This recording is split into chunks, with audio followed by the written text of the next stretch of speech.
it's tilted. I'm sad. This is a sad vlog. I don't know. It's rainy. I was hanging out with my friends, but I left my friends to do work and talk to V. But then V couldn't talk, and I don't want to do work. I'm sad. I'm sad. I'm not like heavy emotional sad. I'm the kind of the dead sad, you know? There's like, I hope I can be heard over my music. We'll see. But like there are two kinds of sad. I had my my estrogen sad, right? That's the real sad that I remember from when I was younger. That like I get on the cusp of it with like art sometimes, right? Or I can get like I can feel like a taste of the sadness. I really had it that one night in like C term, and that was good while I had it, and then I felt kind of dead afterwards because I just realized how little emotion I really feel, and this is that kind where it's like there's no release to this kind of sadness. I'm not crying anything out. I'm just down. And doesn't that suck? Ugh. Anyways, I'm gonna read some post-colonial dense texts, and I'm gonna talk to you about it. HD night vision lens f equals 2.2 f equals 3.54 millimeter camera, and the viewer behind it, of course. You. But the music is too loud. I'm gonna turn it down 1 second.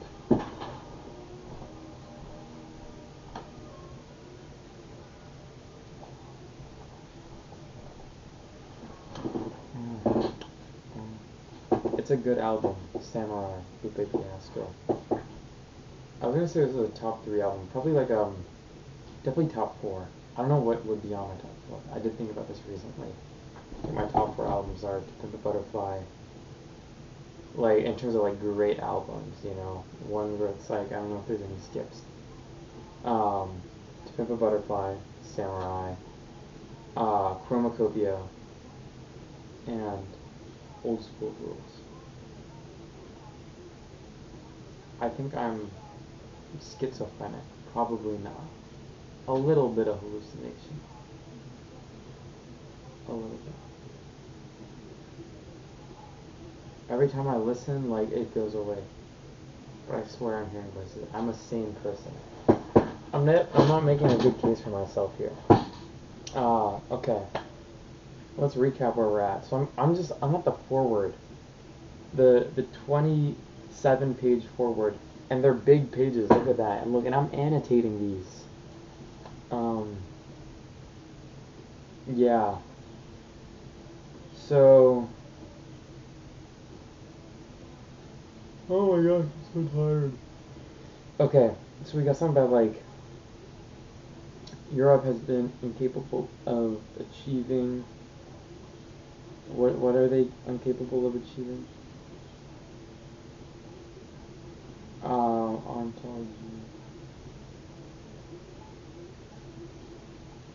So they're studying the being of human consciousness and so forth. You see why I gotta like annotate this? You don't, because I'm not saying anything. Let me just read this. Oh my god, the sentence covers 2 pages. Fanon's invocation of a new humanism. Let us endeavor to invent a man in full, something which Europe has been incapable of achieving. Sorry, let me start from the beginning. I thought that was the end of the sentence, but no, yeah.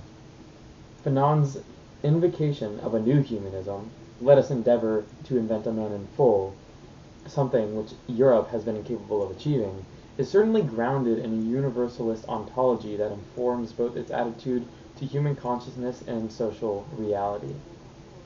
So he's got a take, right, that Europe is limiting the human experience, right? Europe as a colonial structure.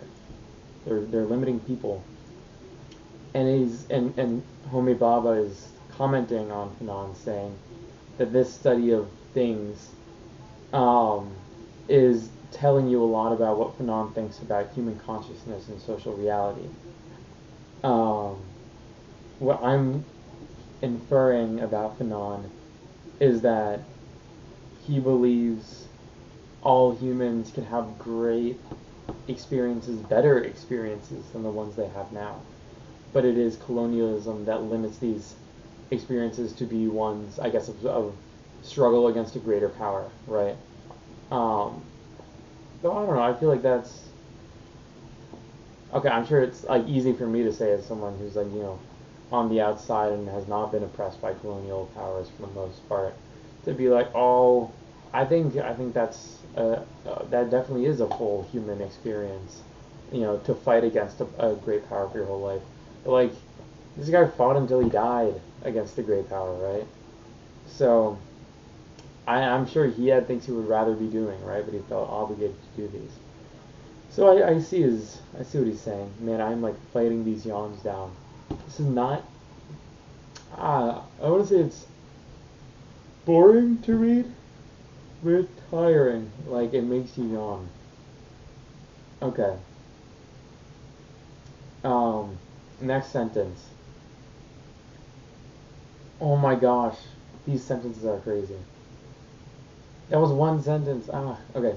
The historical agency of the discourse of third worldism, however, with its critical political stance against the imposed univocal choice of capitalism versus socialism, makes it less universalist in temper and more strategic, activist, and aspirational in character. Okay.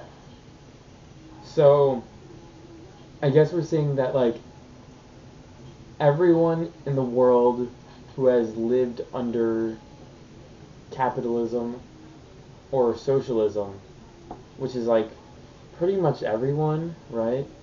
Maybe you got some people who are in. Maybe there's still some feudalism heads out there. Any mercantilism enjoyers? I don't know. But like everyone's in capitalism or socialism, right? And everyone has opinions on it. So everyone's like, oh, this is better, that is better, right? Everyone can get into a debate like that and say this is priority number one. And because of that, the third world issues, the issue that there is a third world, gets pushed behind, because even though it might be a bigger issue, might be a more significant issue, we're not really focused on it because not everyone is impacted by it, right? Or those of us who are impacted positively don't even realize it, right? I'm just living my life. I'm not even thinking about the people who suffer, so I can live like this, so I can look at this camera and read this, e-notebook with precious minerals. Alright. Okay. The basic confrontation, which seemed to be colonialism versus anti-colonialism, indeed, capitalism versus socialism, is already losing its importance. Okay, wait, hold on. So, okay, wait, let's keep reading and see if this makes sense. What matters today, the issue which blocks the horizon, is the need for a redistribution of wealth. Humanity will have to address this question, no matter how devastating the consequences may be. Okay, so I think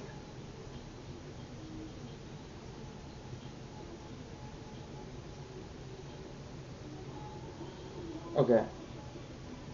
Okay, wait. So I think what he's going to go into is more of the same thing, right? Like socialism and capitalism is taking the spotlight, right?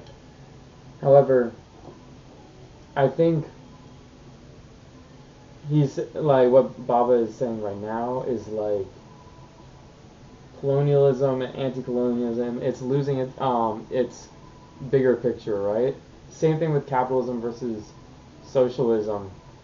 When was Wretched of the Earth written?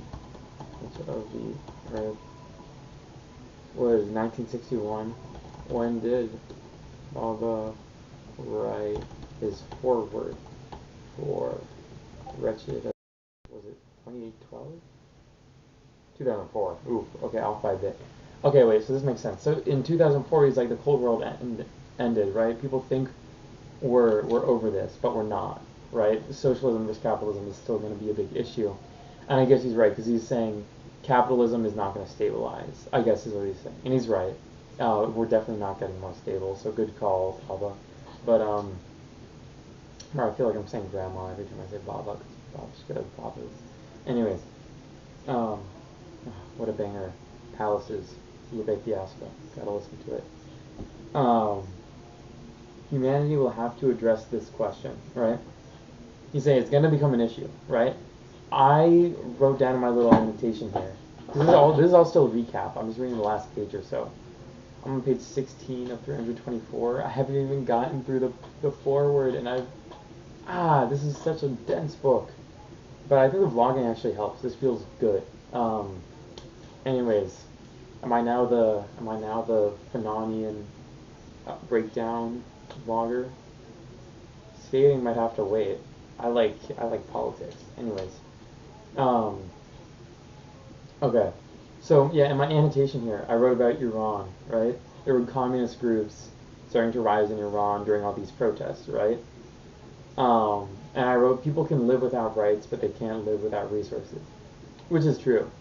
Like, eventually, you will have people fight for their rights, right? People want to live free lives. However, people can live without human rights. We had 400 years of slavery. We had Iran since 1973 has had, very oppressive state towards women. And like, there are many people who don't like that in Iran, right? But nobody wants to. Okay, many people have taken bullets for that, right? Many people have died for that, but not enough people have been willing to die for that, right? However, with Iran and its economic crisis just a few months ago, it's August, not just a few months ago, like a year ago. Dang. I mean, they're still in economic crisis, you know what I mean. Wow, February, half a year ago. I'm old. Anyways, okay. But so all of these people started protesting because they were in an economic state where they had nothing to lose, right? They figure, okay, if I protest, I might die, but if I don't protest, then I'm gonna starve and I'll die. So I might as well protest and die, rather than do nothing. So that's all this, just like pulling it in, like saying, I guess he's saying socialism versus capitalism has to happen, and with due time, colonialism and anti-colonialism will happen too, as did in Algeria after Fanon passed. Of course, the colonial structure is still there. I don't know if they'll be dismantled. We'll see. Hopefully enough people feel guilty about it and do something. Okay. Fanon's called for a redistribution of wealth and technology beyond the rhetorical pieties of moral reparation, is a timely reminder of the need for something like a right to equitable development, controversial though it may be, at a time when dual economies are celebrated as if they were global economies. Okay. Let me read my annotation real quick. So, he's saying not reparations, but genuine recovery funding. Feels kind of silly to me, as if the first world would ever provide this. And then, okay, wait, I gotta refresh. What is it? Dual economy?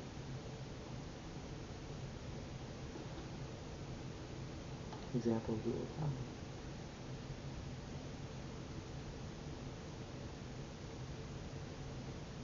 Okay, so two big things, right?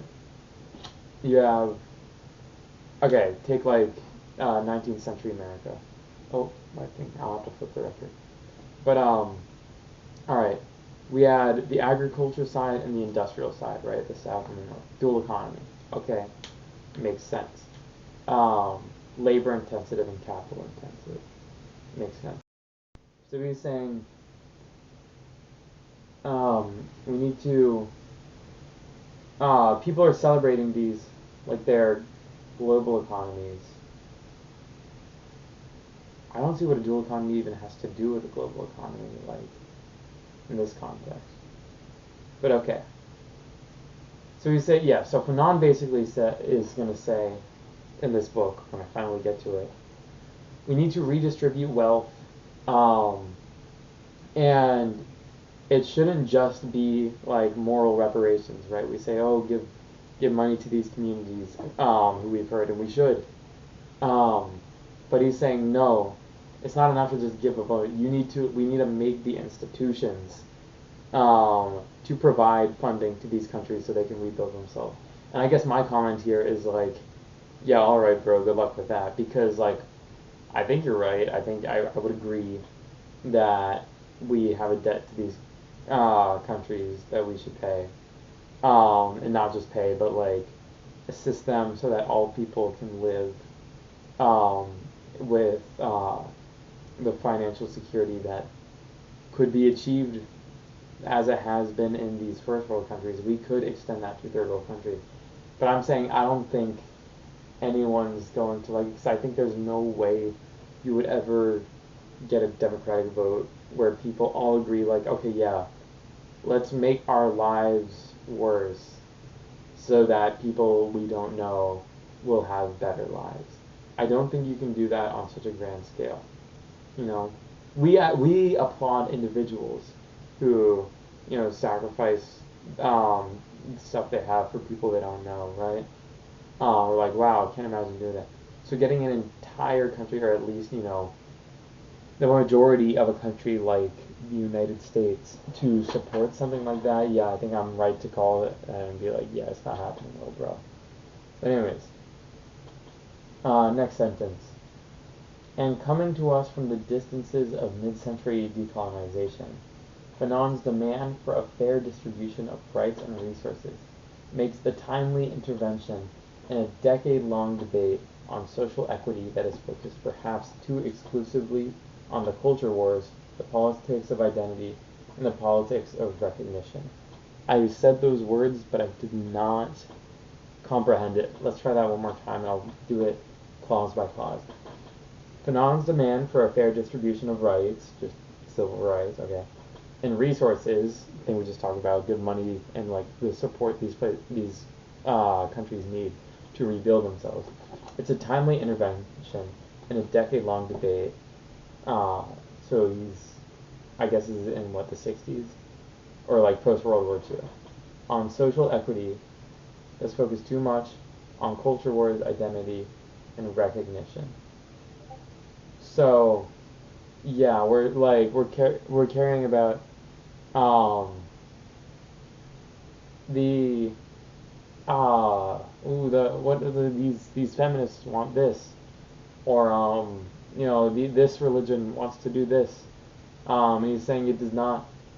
None of that matters. All right, people are dying in things that we call third world countries, and it's just simply our label for them because we have created them. We have created that concept by their we have created ourselves as the center and labeled them by their proximity to us, right? And because of all of these institutions we have laid out, these people suffer. And he's saying, yo, everything else can wait. People are dying. And he's writing this in Algeria as like thousands and thousands of people get slain in the streets every day by the French occupiers. Yeah, I can definitely see why he's writing that. And I guess you could say the same. This is why so many people go hard on Palestine, is because they're like, so many people are dying. And I guess, hey, Palestine, Sudan, Congo, I say it's the three world countries. But it's like, I see why. These are where the wars are happening, the bloodiest wars, the most grotesque, just brutal, terrible things happen. And so, yeah, I can see why this raises to a cause. For me, I often, I stay informed about these things, but they don't really, they're not as much of an interesting aspect of politics to me because the solutions seem so hard to do, you know.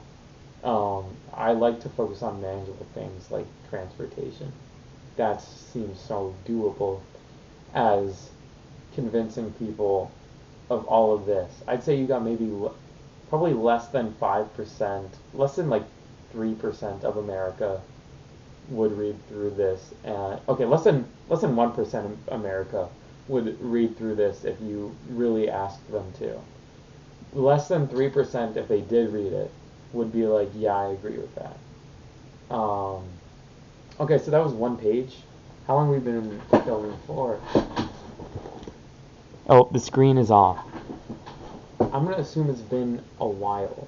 In fact, okay, I texted you like, okay, it's probably been like 20 minutes. So sorry about that. That was one page. I can just make 324 more of these videos and then we're good. Awesome. Okay. Bye. I'm so good.